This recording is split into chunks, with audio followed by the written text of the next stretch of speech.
오늘은 하나님이 주신 결혼의 원리 두 번째 말씀을 상고합니다.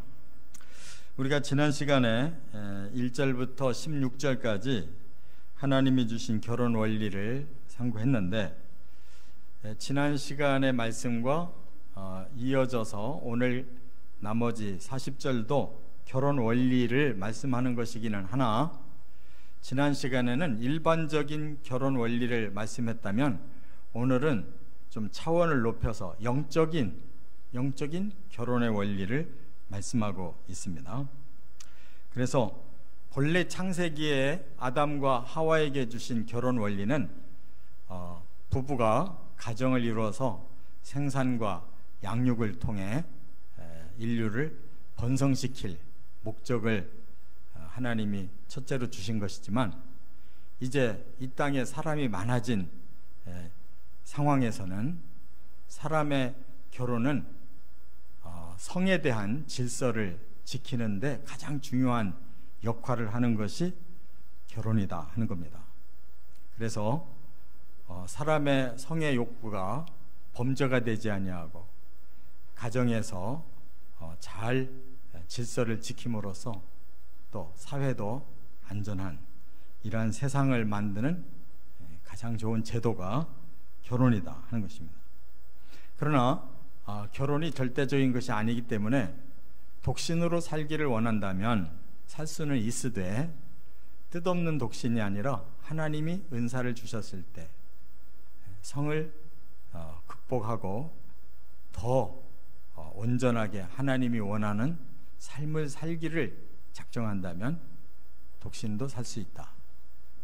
그리고 사람이 살다 보면 여러 가지 갈등이 일어나서 이혼을 하게 되는 경우가 있는데, 아무리 어려움이 있다 할지라도 이혼하는 것보다는 함께 마음을 합하고 최선을 다해 그 결혼 생활을 하는 것이 오히려 하나님의 뜻에 합당하고 더 나은 결과를 거둔다는 것을 성경에서 말씀했다는 거예요.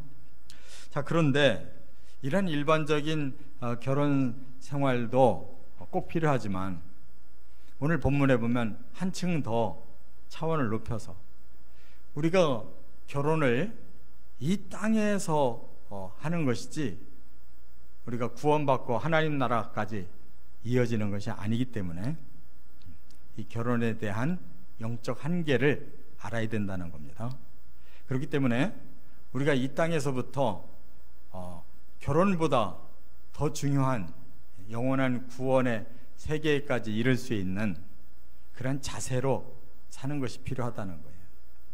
그래서 초점이 바로 이 땅이 아니라 하나님 나라를 향한 하나님께 초점을 맞추고 사는 것이 참된 삶의 원리다라는 걸 가르쳐 주셨고, 또 우리는 매사를 우리가 선택하게 되어 있는데 결혼도 선택입니다. 그 선택이 필요할 때 우리 힘으로 사람의 생각으로만 선택하지 말라. 하나님의 성령이 하나님의 영과 우리 사람의 영을 다 함께 아시고 우리의 삶의 선택을 도와주신다는 것. 그래서 우리는 조금 더 차원 높은 삶을 살아가는 그러한 원리를 깨달을 수 있는 시간 되시기를 바랍니다. 첫째, 17절부터 28절까지 보면 결혼 자체가 목적이 되지 않게 하라 이렇게 말씀했어요. 한번 27절을 같이 읽어보겠습니다. 네가 아내에게 매었느냐 높이기를 구하지 말며 아내에게서 노였느냐 아내를 구하지 말라. 이 말씀이 알 듯도 하고 모를 듯도 한 내용인데, 아내에게 매었느냐 이 말은 결혼 생활하는 사람이냐, 노이기를 구하지 말라니까, 떨어지려고 하지 마라, 부부가 결혼 생활에 최선을 다하라 그 말이고, 아내에게서 노였느냐, 그러니까 이 노였다는 말은 이혼했다는 뜻이 아니고 이제 한쪽이 사별을 해서 이제 혼자 살게 되었느냐, 그렇다면 더 이상 결혼에 대해서 또 재차 시도하지 마라. 말하자면 혼자 된 것을 잘 지키고 살아라, 이런 뜻이에요. 그렇다면 사도 바울은 우리가 앞본문에서도 자신이 독신인 것과 또 독신으로 살 수 있다면 더 좋은 선택이다라는 이런 권면을 했는데, 왜 이렇게 결혼에 대해서 약간 부정적인 것처럼 말을 할까? 부정적인 것이 아니라 결혼에 너무 사람들이 매여 있고 그것 때문에 영적인 삶에 방해가 되고, 그리고 땅의 삶에 너무 분주해가지고 하나님 나라에 대해서 너무 멀어질까봐 바울이 결혼 생활에 대해서 너무 매이지 않게 하려고 하는데 뜻이 있어요. 그리고 바울 때부터 이미 세상은 종말이었습니다. 아니, 더 정확하게 말하면 예수님이 이 세상의 공생애를 시작하실 때부터 이미 종말이 왔다고 말씀했어요. 그렇다면 그때로부터 지금까지 2000년이 지났어도 사람들의 삶은 똑같은 종말 속에서 살고 있다는 거예요. 그런데 주의 날이 다가오고 이 마지막 때가 다가왔는데 언제까지나 사람들이 이 땅에서 먹고 마시고 시집가고 장가가고 또 심고 집 짓고 이러한 땅의 삶에 매여서 살 수 있겠느냐 하는 것을 말씀하는 거예요. 예수님이 그렇게 말씀했죠. 마태복음 24장에 보면 종말론을 말씀하면서 너희가 노아의 때와 같을 것이다 그랬어요. 그러면서 노아의 때 어떻게 했느냐 하고 상기를 시켰어요. 그들은 먹고 마시며 시집가고 장가가다가 갑자기 홍수의 심판을 당했지 않냐. 그 다음에 누가복음에서는 너희는 롯의 때를 기억해야 된다.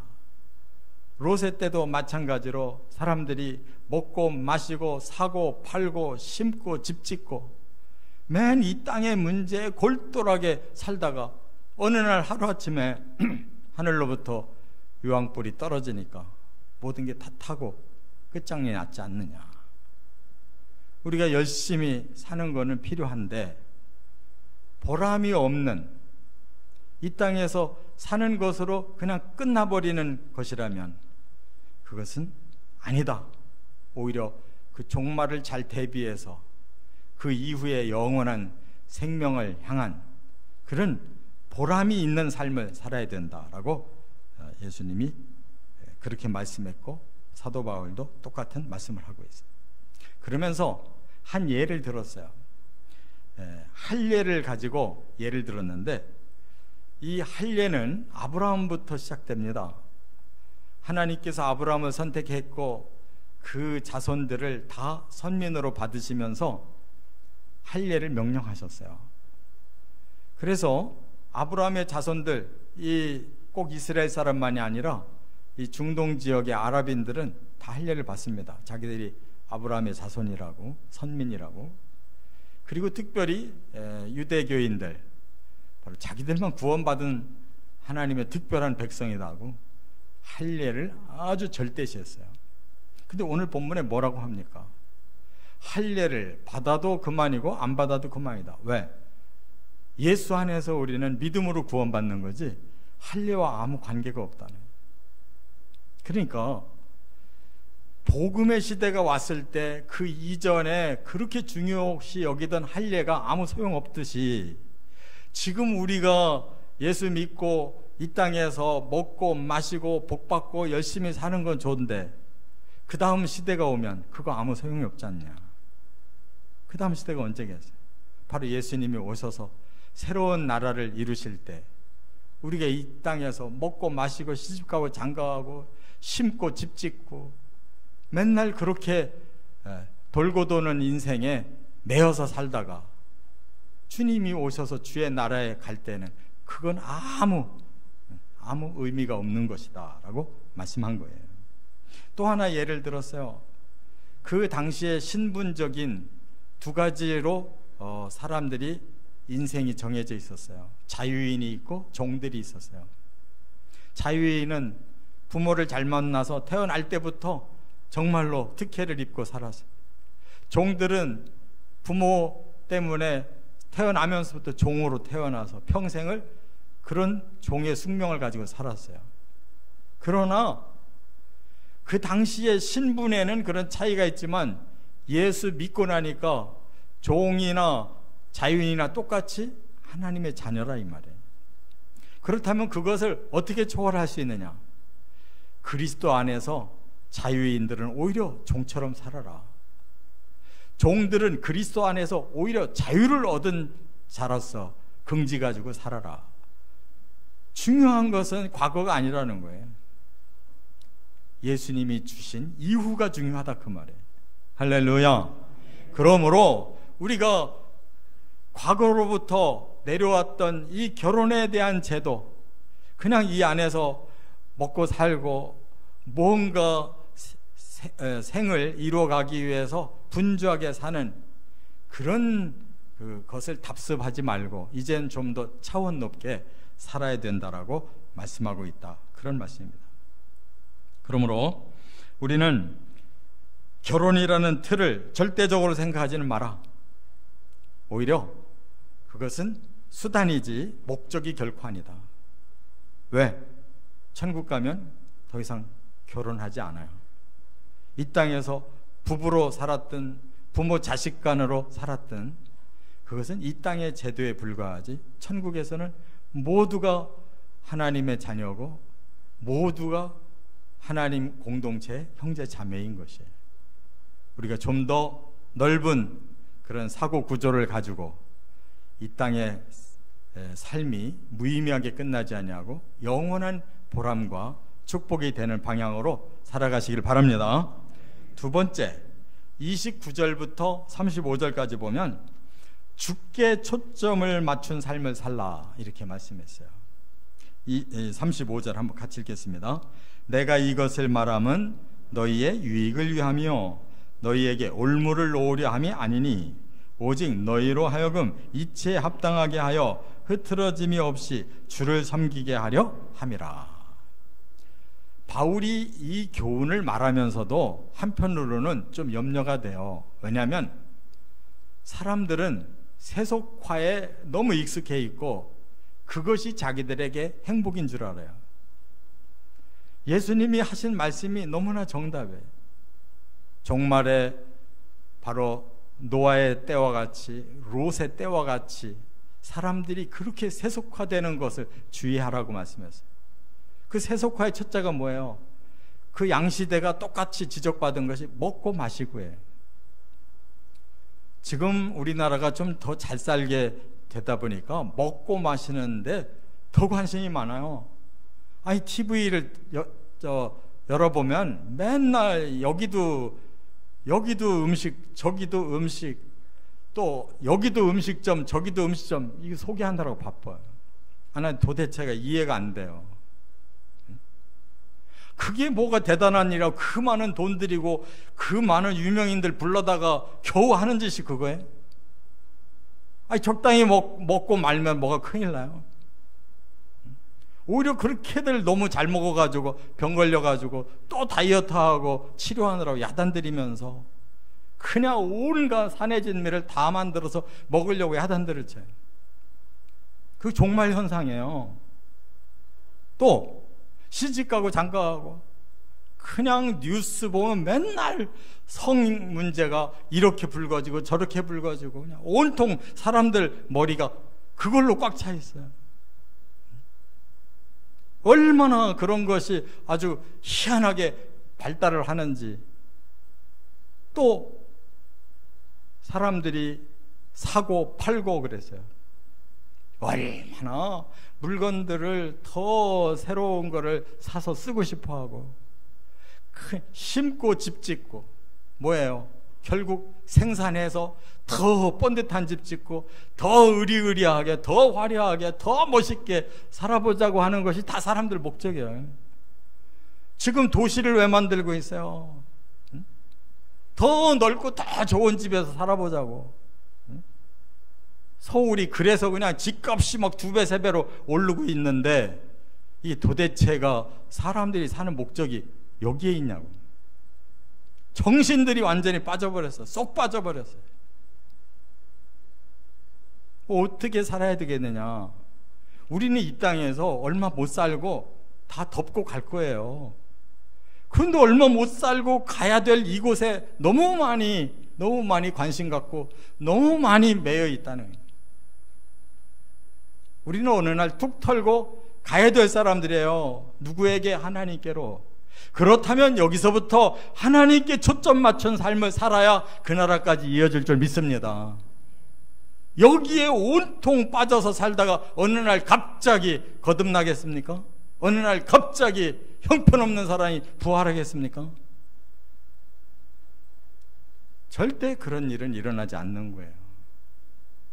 무슨 일확천금하듯이 무슨 복권 받듯이 그렇게 하나님 나라가 갑자기 행운으로 오는 게 아니에요. 여기서부터 그 나라를 향한 주께 초점 맞춘 삶을 살아야 된다는 거예요. 그래서 지금 뭐라고 말씀하고 있어요?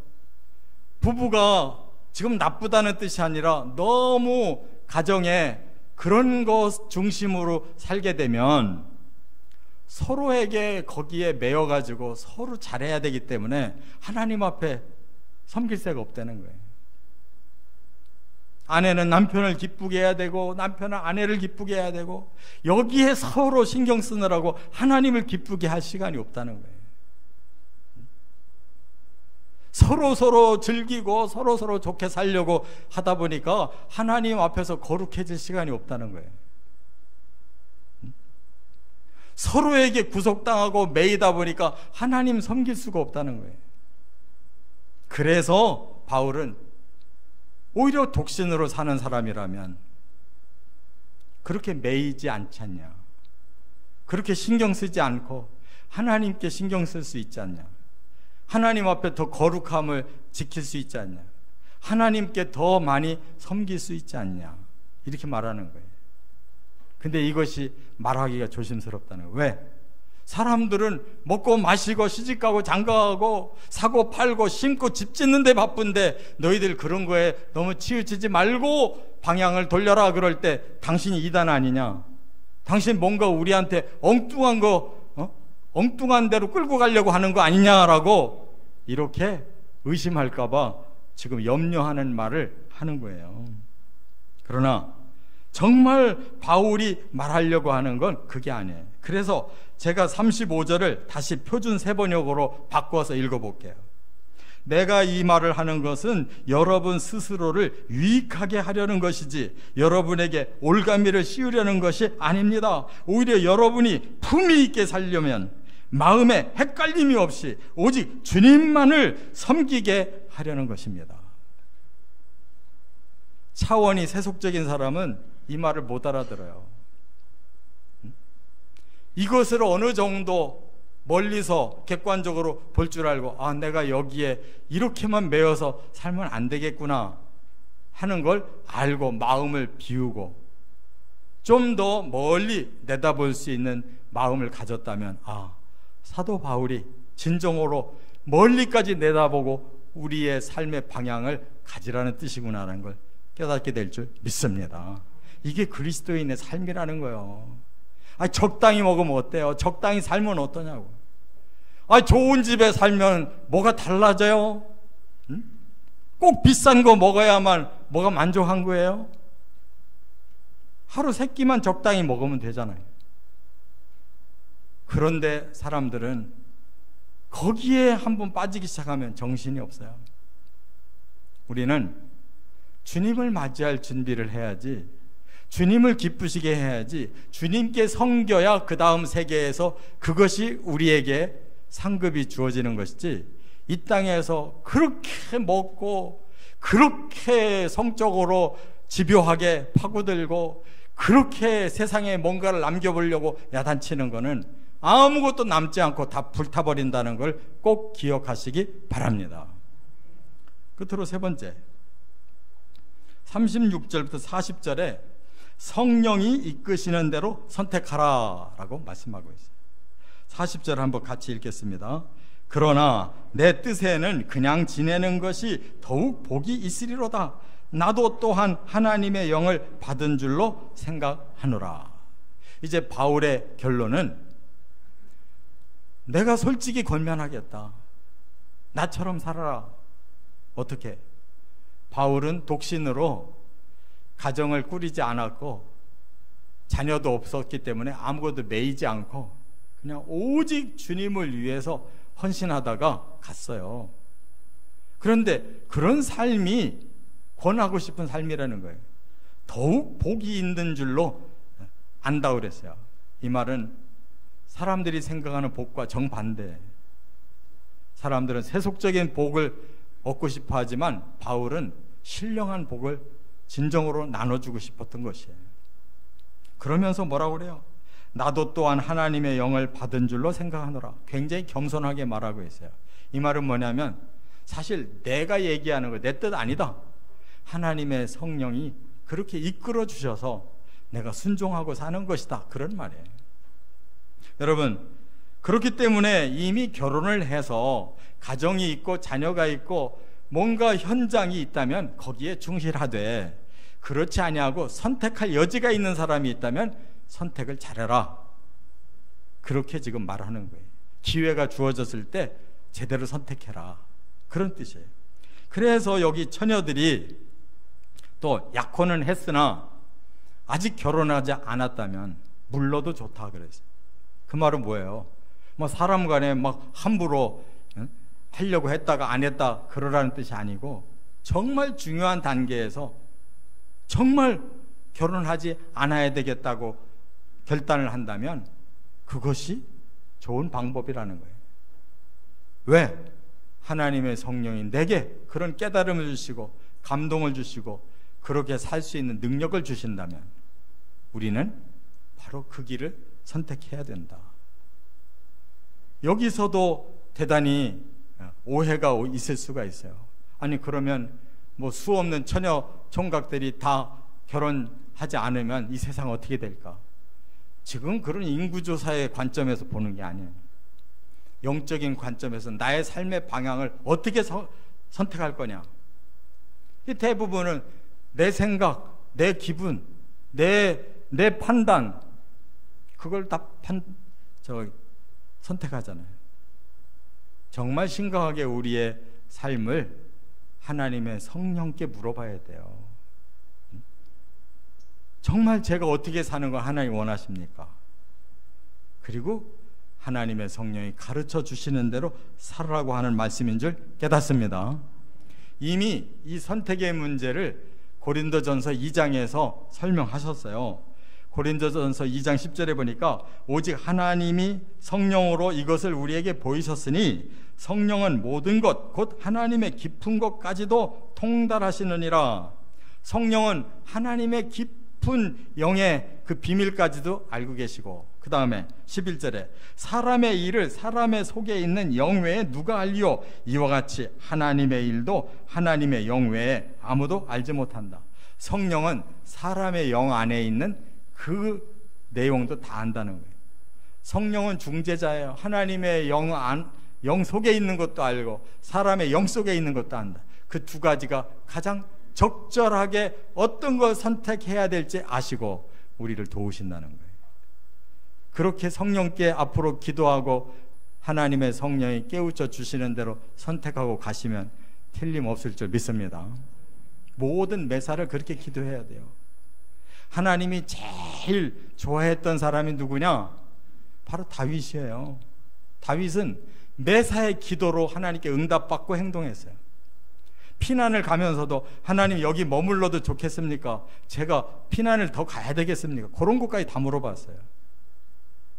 그러니까 그렇게 하나님을 의뢰하고 기도하고 순종하니까 하나님이 점점 세워주셨잖아요.